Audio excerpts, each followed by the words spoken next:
Hey y'all, I'm Lindsay, 26, female. So here I am doing something I never thought I'd do, sharing a piece of my life on a public platform. Yikes. You see, I'm not one to flaunt things or share personal stuff, but this story is just too spicy not to share.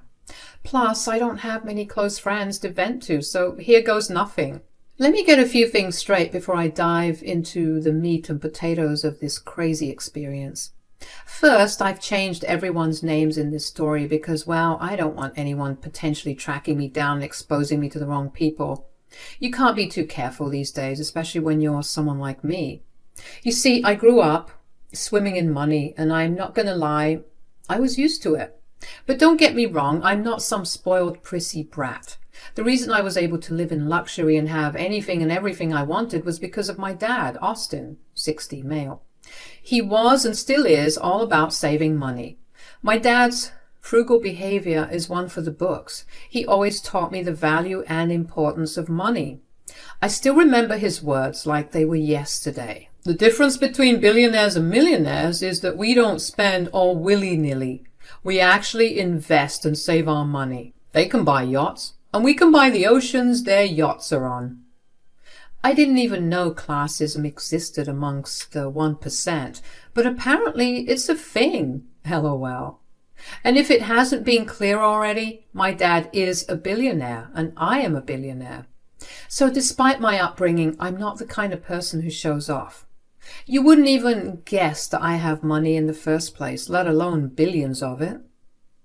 I never liked the extra attention that came with it. As soon as people learned I was a billionaire, they'd either try to leech off me or keep their distance, assuming I was some spoiled brat. Hence my lack of close friends, as I mentioned earlier. The lack of friendships and connections I've had really left me desperate for human connection. I guess that's why I fell head over heels when I met Ernest, 28, male. Our paths crossed when I was in Dubai and he was there for business. I was enjoying a little family vacation at one of the hotels my dad owned. Ernest spotted me and, well, he didn't waste any time trying to strike up a conversation. Guess I intrigued the guy. It was the first time a guy was genuinely interested in me, so naturally I was smitten too. We started talking and it felt like we clicked from the very beginning. Ernest was charming, down to earth, and as I would later find out some days later, a millionaire. After a few days of talking, he opened up to me about his wealth. He told me how he was used to gold diggers wanting to be with him just for his money.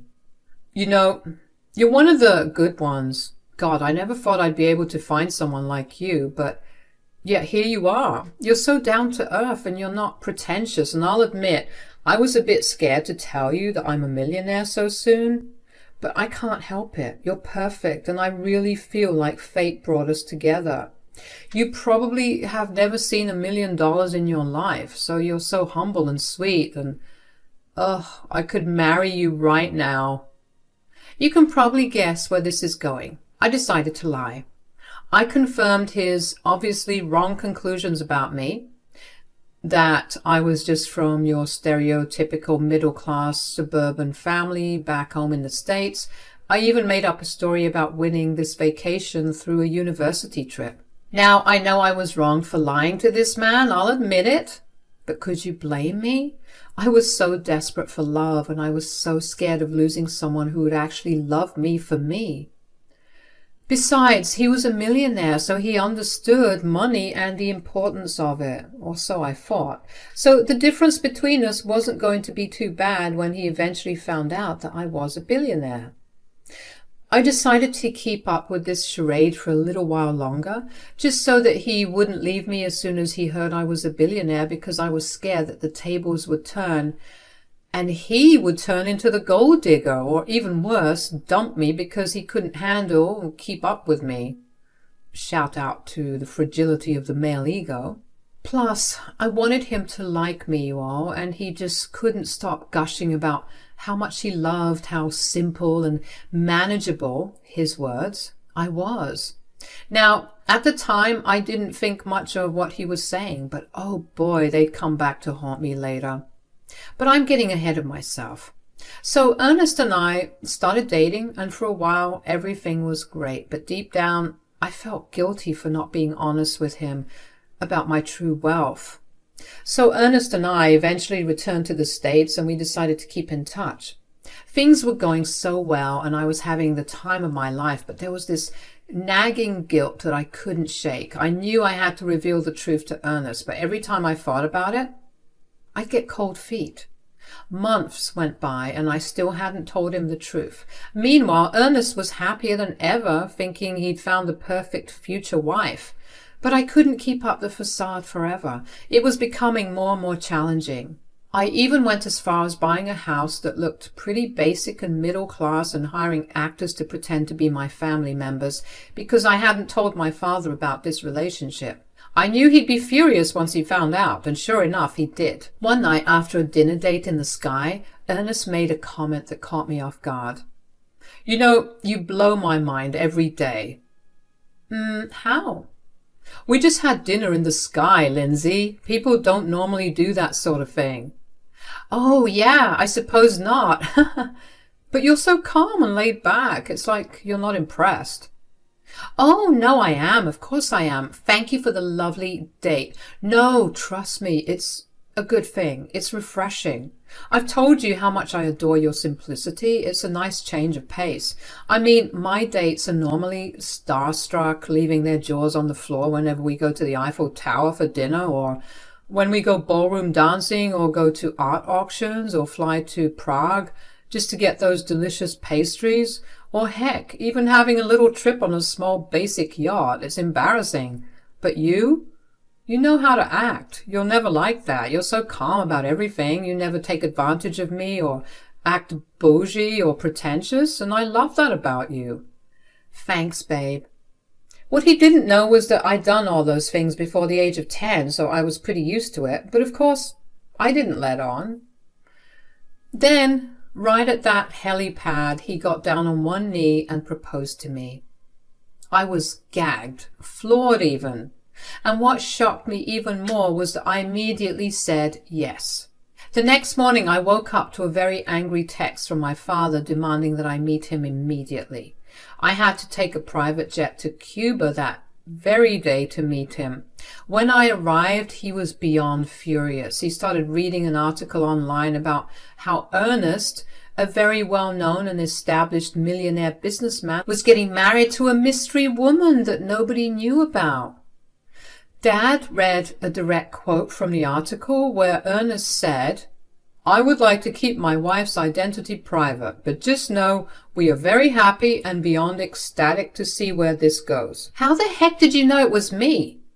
He just laughed, one of those evil villain hearty laughs, and said, "Lindsay, darling, have I taught you nothing? Of course I was going to find out. I'll admit you did a good job hiding it for a while, but I have eyes and ears everywhere. Why did you keep this a secret from me? Is it because you knew I wouldn't approve?" "Yes. I knew you'd tell me to end things."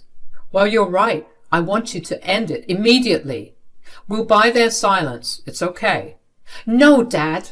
I love this man. You don't understand." I couldn't hold it back anymore and broke down crying.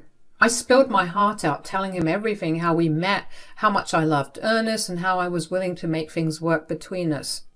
Dad asked me if Ernest knew that I was a billionaire, and I confessed that he didn't. Dad looked even more stressed out and frustrated, but then he asked me if I was certain about going through with this. I couldn't hold back my emotions and affirmed that I was. He finally said he'd support me, but on one condition. He wanted me to sign a prenuptial agreement when we got married.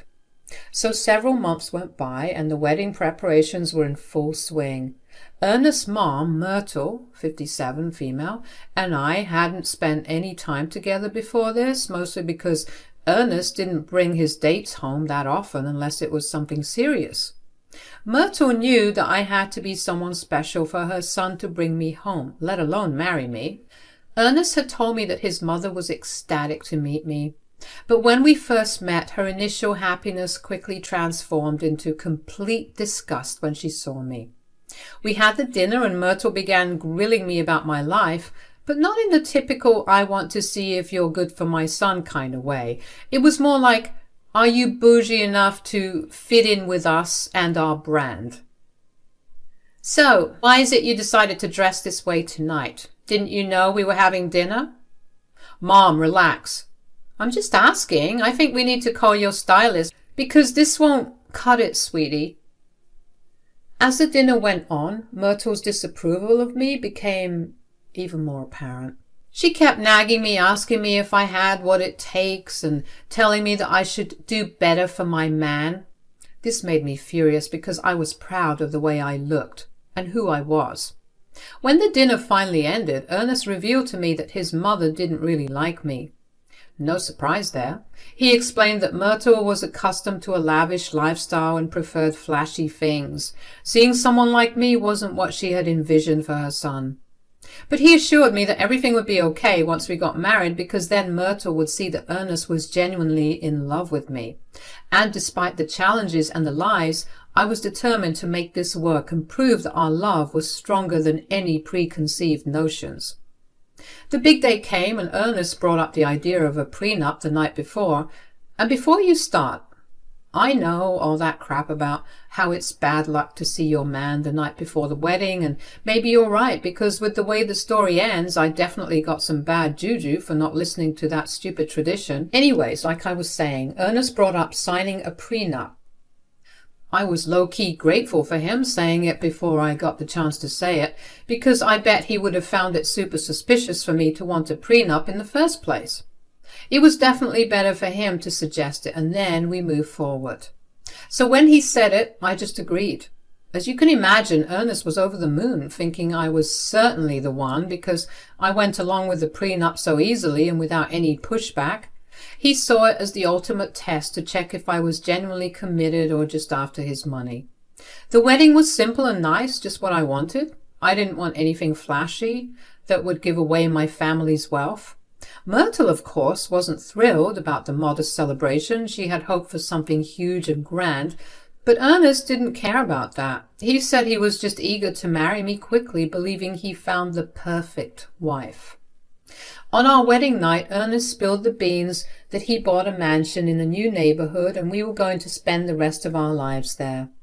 So that's what we did. We moved from where we were staying before to this new place, and things were going great between us during our honeymoon phase. A couple of months went by and I unfortunately had to face the music. Myrtle started bothering me more frequently than usual. She wanted me to change my appearance for her son, forcing me to wear 6-inch heels on a daily basis, which was definitely not my style. I kept refusing her advice and complained to Ernest. At first he told her to back off, but it didn't last, and we would repeat the ugly cycle again, with Myrtle despising me more and more when I would reject her attempts to change who I was. One day Myrtle tried her BS again, giving me backhanded compliments and telling me that I would be better than ever if I just listened to her. As usual, I would tell Ernest to check his mama, but this time things were different. Ernest surprised me by actually agreeing with his mother. I know, right? Like, what the frick? He said, "You know, it's about time you started acting, what can I say, proud. Yeah, I think that's the right word. It's about time you started acting proud of me." But I am proud of you. I don't get what my appearance has to do with that. Don't get me wrong, I love the look, babe. It's just you aren't representing me well. I don't want you to be flashy and trashy, but just, dress up a little. Gussy up more often. This revelation bothered me, and it made me see our relationship differently. I started to realize that Ernest didn't want a partner to have fun with. He wanted a pretty trophy wife who knew when to stay quiet and not misuse his funds. As time passed, he became less affectionate and more controlling. I began to question everything, but the fear of being alone stopped me from doing anything.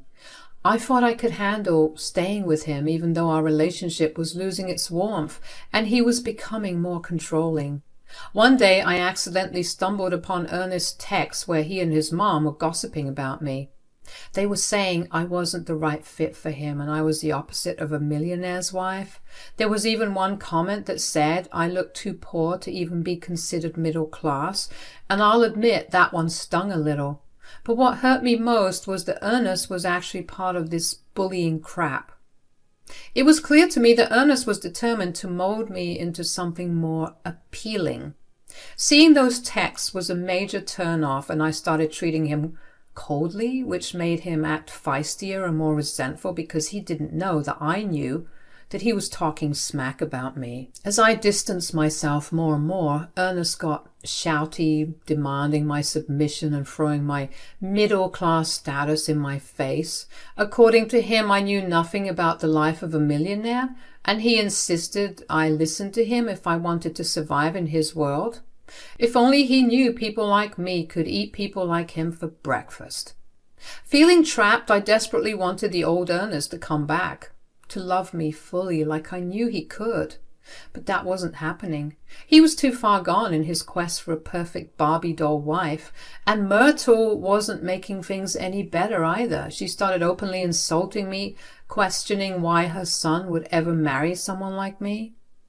Ernest went from trying to ignore his mom's hurtful comments about me to low-key agreeing with her, and eventually full-on belly laughing when she insulted me right in front of him.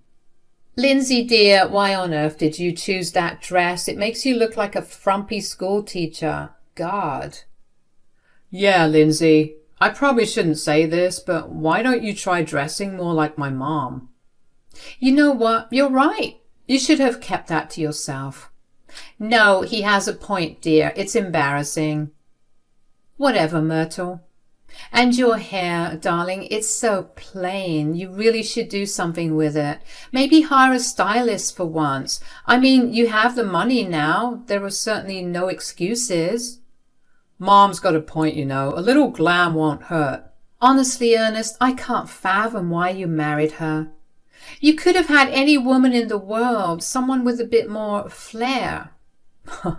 "Flair? Yeah. Lindsay, maybe you should take some notes from Bella Hadid or Kim Kardashian." "I mean, just look at her son. She's not even trying. Can't you see what a mistake you've made?"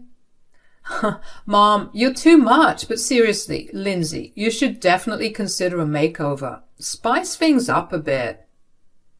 I was sick of it all and didn't know what to do, so I decided to call my father. He asked about my married life, but I hesitated. The plan was for me to spill the beans, to tell him he was right about everything and move back home, but I didn't want to burden him with the trash that was my marriage. And also, I didn't want to admit that I had failed. I mean, it had been a year and I was ready to call it quits. It would be a huge hit to my ego, and he probably would have started World War III if he knew how miserable I was. Dad asked again if everything was okay. I lied and said everything was fine. He was suspicious, of course, but he told me he was always a call away if things went south. He threatened to make Ernest and his family suffer if they ever treated me poorly. If only he knew. I thanked him and then I hung up.